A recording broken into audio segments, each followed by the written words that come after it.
আমরা সব গার্ডিয়ানেরা আসেন, সবাই আমরা একসাথে আন্দোলন করি আমাদের বাচ্চাদের যে জীবন নিয়ে তারা চলাকলা করতেছে। শিক্ষা জাতির মেরুদণ্ড টিচাররা তাদের বেতন ভাতার জন্য বাচ্চারা প্রস্তুতি নিয়ে যাচ্ছে, তারা পরীক্ষা হবে, পরীক্ষার পরে কিছু বাচ্চারা ধরেন বৃত্তি পরীক্ষা দেবে, কিছু বাচ্চা ভর্তি পরীক্ষা দেবে, এখানে যাবে, এই এলাকা থেকে অন্য এলাকা যাবে, কেউ ট্রান্সফার হবে। তো আমরা গার্ডিয়ানেরা টিচার ম্যাডামদের কাছে জিম্মি, এই জন্য অনেকেই মন খুলে কথা বলতে পারি না।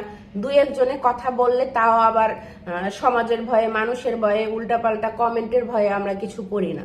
হ্যাঁ, আমার তো কারোর সাথে কোনো ঝামেলা নাই। আমি বিভিন্ন পোস্টে, বিভিন্ন ছবি ভিডিওতে দেখি, সেখান থেকে আমার মনে যেটা আসে সেরকম আমি ভিডিও তৈরি করি।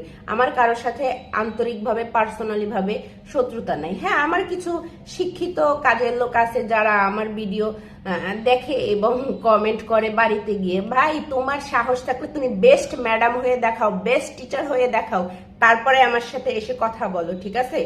আমি ভালো না, আমার যোগ্যতা নাই, তোমার যোগ্যতা আছে, তুমি একজন টিচার হয়েছো, ম্যাডাম হয়েছো, তুমি ভালো কিছু হয়ে দেখাও। আর আমার সব মা বাবার প্রতি একটাই, আমরা সবাই মিলে মাঠে নামি। যেমন আমাদের দেশে 5ই আগস্টের যুদ্ধ হয়েছিল, এমন আমরা এরকম মা বাবারা নামি যে আমাদেরও প্রতিবাদ করতে হবে যে টিচার ম্যাডামরা কি শুরু করছে আমাদের বাচ্চার জীবন নিয়ে। ভবিষ্যতে এই বাচ্চারা যে টিচার ম্যাডামদের কাছ থেকে দেখে কোচিং ব্যবসা, মিথ্যা ব্যবসা, ঠিকমতো ক্লাস নেয় না, ঠিকমতো পড়াশোনা করে না, ঠিকমতো কোনো জিনিস করে না, ম্যাডামদের দায়িত্ব কর্তব্য নাই, ভালোবাসা নাই, বাচ্চাদের প্রতি দয়া মায়াশীল নাই, ভালো কয়েকজন স্টুডেন্টকে একটু ভালোবাসে, যারা একটু কম পারে তাদের ভালোই চোখে দেখে না, যাদের মা বাবার কাছ থেকে মোটা অঙ্কের টাকা নিতে পারে তাদের একটু ভালোবাসে। তো আমরা সবাই মিলে প্রতিবাদ করলে অবশ্যই টিচার ম্যাডামরাও মানে একটু চুপ থাকবে। তো আমরা আসেন সব গার্জিয়ানরা মিলে আমরাও প্রতিবাদ করি।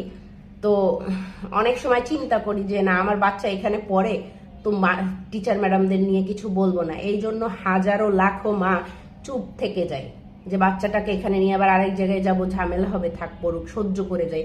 আমরা মাদ্রাসায় গিয়ে বাচ্চাদের ভালো পাই না, হুজুরদের কাছে নিরাপদ না, স্কুলে নিরাপদ না, সব জায়গায় যে যার মতো রাজনীতি খেলা হচ্ছে।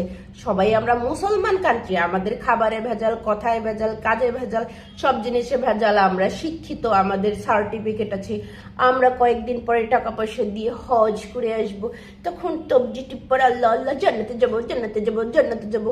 হ্যাঁ, তো এইটাই করব ভাই। এগুলা বাদ দিয়ে হক হালাল মতো চলো। একটা মানুষের 100%-এর মধ্যে অন্তত 95% ভালো থাকা উচিত, 5